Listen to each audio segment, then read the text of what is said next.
First up, let's say hello to Jake Paul. Hello, Jake. How are you? I'm doing good, baby. Let's go. Fresh out of London. Come on. Well, firstly, you're going to get on my good side if you call me baby. Let's keep that going. Listen, we've got so much to talk to you about, and Shadaysha. We'll say hello to her in just a moment. But firstly, just tell us a bit about Shadaysha Green, would you, Jake? Well, I mean, Shadaysha Green is has the whole women's boxing scene on froze right now. She's 12-0 with 11 KOs, just going through opponents like it's her job, the sweet Terminator. And she really has the opportunity to make the biggest fight in UK women's boxing history right now, going up against Savannah Marshall. She's next on the scene, and I'm just super proud to be a part of her team and promoting her. Jake, let's ask Shadaysha a couple of questions then. Shadaysha, welcome to the show. Can I just ask you first and foremost, obviously as the mandatory challenger now for the belts, can you knock Savannah Marshall out? Absolutely. I believe that's possible. I mean, as long as I set it up correctly and I'm patient enough, I don't always go for the knockout, but I'm a finisher. That's the reason why, I'm signed with one of the best promotional teams in the company, because skillful finisher. So anything is possible in the sport of boxing, Savannah Marshall became the undisputed super middleweight champion of the world at the weekend. It was live on talkSPORT as well. What did you make of her performance? I thought that she had a great performance. I think that Franchon Cruz is a very rough and rugged fighter. She comes forward, she slugs it out. She makes it very difficult. She makes it ugly, and I felt like Savannah made adjustments going fourth and fifth round. So she definitely took the belts from the champion, and she definitely was victorious, and I seen a victory. Shadaysha, obviously, look, fight fans across the globe are going to be fascinated, interested with this. What are you going to bring to the party? What are they going to see from you that perhaps we haven't seen from others? A lot of skill, boxing IQ, and punching power that will devastate women's boxing. The last thing that we know that, respects to Ann Wolfe. Ann Wolfe had a devastating knockout over Vonda Ward. We haven't seen that just of yet, besides Amanda Serrano. And so I believe that highlight real knockouts, and it just happens to come. But most importantly, too, is skill, and technical capabilities. Jake, let me bring you back for a moment. Of course, as a boxing promoter, we had Savannah Marshall. She actually joined us on our show earlier on in the week. She said that women's boxing is better off in the UK. It's not big business at the moment in the US. Why is that, Jake?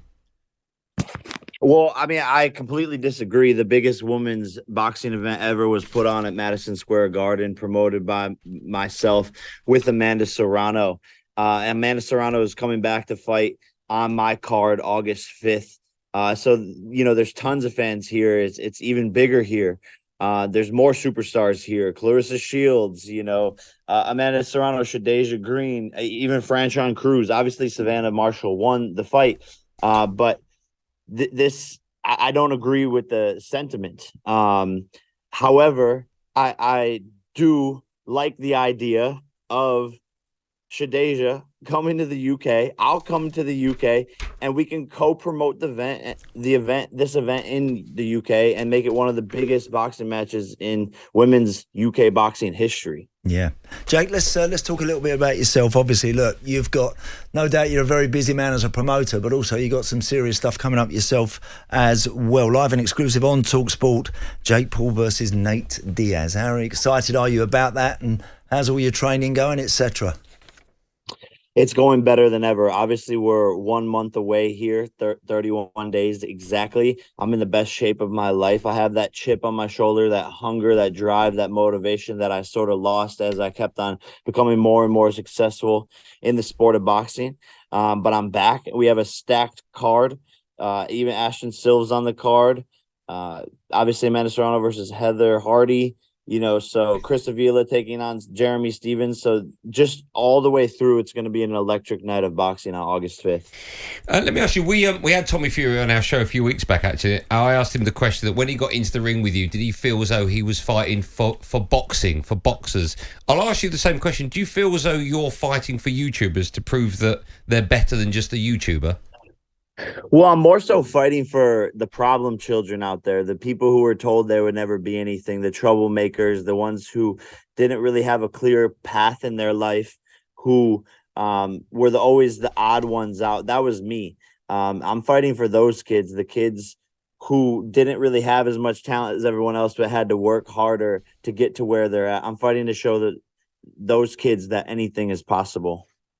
Indeed. And what about after Nate Diaz? I'm sure you're already considering other options, etc. That's what you guys do. What's going to be next for you?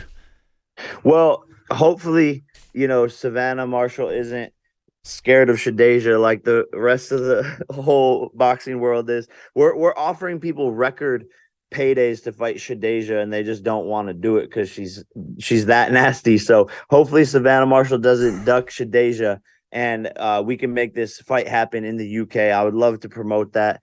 And then as far as my personal career, excuse me, there's so many fighters. There's so many people out there. We have offers out to Tommy. We've been, trying to do the KSI negotiation for years. So there's just a lot down the horizon. But when I knock out Nate Diaz, I think that Conor McGregor is going to see me want a payday and come and get knocked out. Is that what you're hoping for? I'm guessing Conor McGregor not in an octagon in a ring, right? Either one. We can fight in the PFL smart cage, whatever it is. I told everybody that I would fight Conor in any form of fight because he in my opinion is that shot. I'll do MMA. I'm not afraid to step in there. I've wanted to do that my whole career. I'm a wrestler background. So all I'd have to learn is some jiu-jitsu and some kicks, which seems pretty easy to me. Okay, let me ask you, while I've got you talking of crossover from mixed martial arts to boxing, what do you make of Tyson Fury's proposed fight with Francis Ngannou? I think it's huge.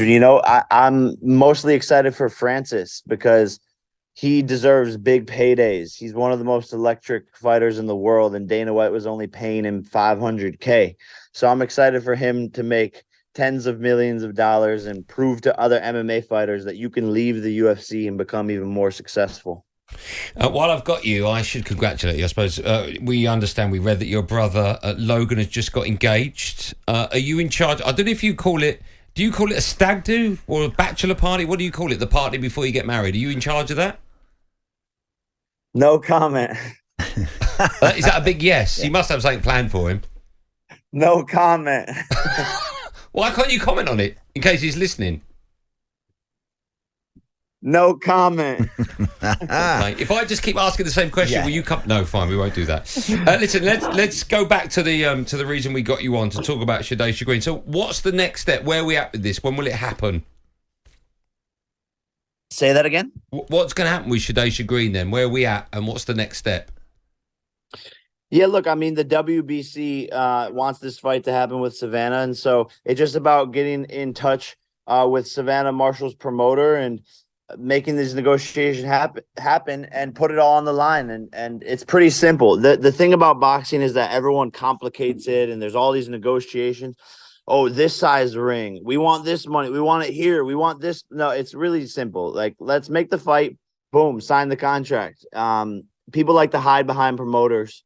And so we'll expose that if that happens with these negotiations, but it's pretty simple. Let's just make it happen. Okay. I'm just curious, Jake. You talk about the amount of money involved if you're getting in with Tommy Fury or when Tyson Fury fights and so on.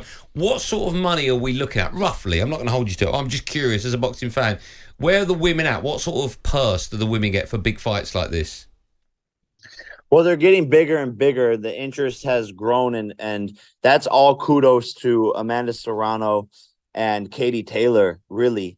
But Clarissa Shields on top of that. And then Savannah Marshall is now entering into that picture, and Shadeja Green is up next. So the paydays are growing, and we're looking to get them more and more into the higher 7-figure range.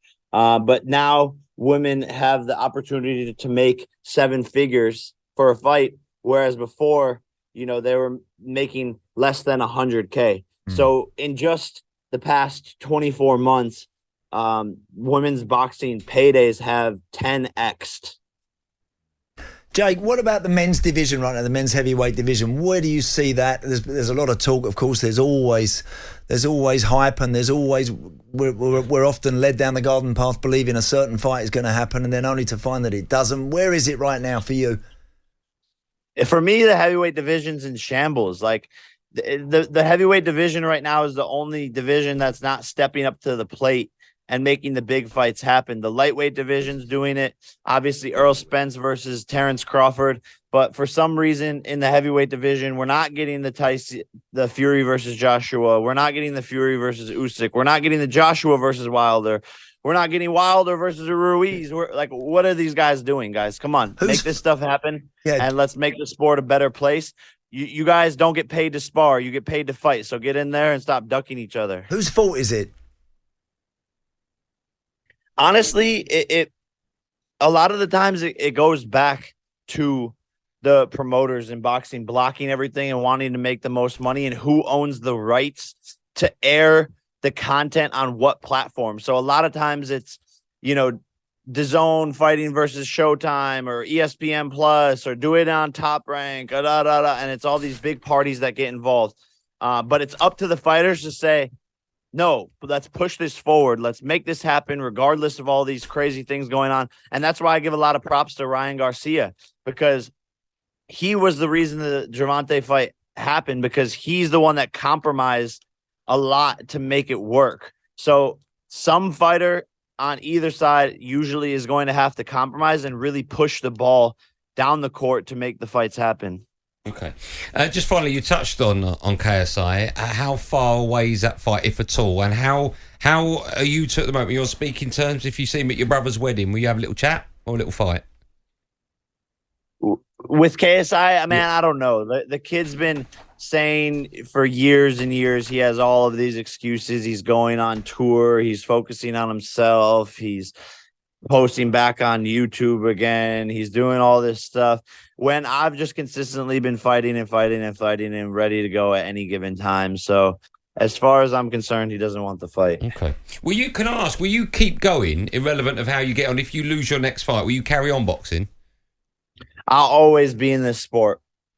Okay. All right. And you reckon that rematch with Tommy Fury, if the money's right, will happen? For sure. I think it has to happen. I took someone who's been boxing since they were 6 years old to a split decision, put him on the canvas when he was the one saying he was going to wipe me on the floor. It was a terrible performance by me. I lost fair and square, but that's why I know I can come back, put on an electrifying show, and I think the fans want it. Okay. You don't think Tommy slipped rather than you punched him? Absolutely not. Okay. Jake, listen, thanks for coming on. A pleasure speaking to you. Thank you, sir. Thanks, pal. There you go, Jake Paul. Of course, boxer and boxing promoter for Shadesha Green as well. There's just so much money involved in boxing, isn't there? Be it his level, or we're talking Tyson Fury or whatever. You can't help but admire someone like him. The way that he is, the way that he's got himself right at the top table. He really has. I admire that. I mean, when he says the UFC is basically wrestling with a few kicks, I'm not totally convinced about if he fought Conor McGregor in the Octagon, he would get his head weaved into canvas. I would have thought so, and I would have thought Nate Diaz, if he's listening to that particular comment, I think he'd like to have something to say about that, or probably will actually have something to say about that on the night. But listen, the boy clearly is a very confident young man, business wise. He's absolutely cleaning up everywhere he goes. He's now promoting. When I watched the Tommy Fury fight, I didn't see anything there that would make me necessarily want to go and run out the door and go and watch him if he's fighting around the corner. I get it. It's not aimed at us. I get it. No, I understand. It's not. talkSPORT Drive with Andy Goldstein. Monday to Friday afternoon from 4 on AM, on DAB, via the talkSPORT app and on your smart speaker. talkSPORT.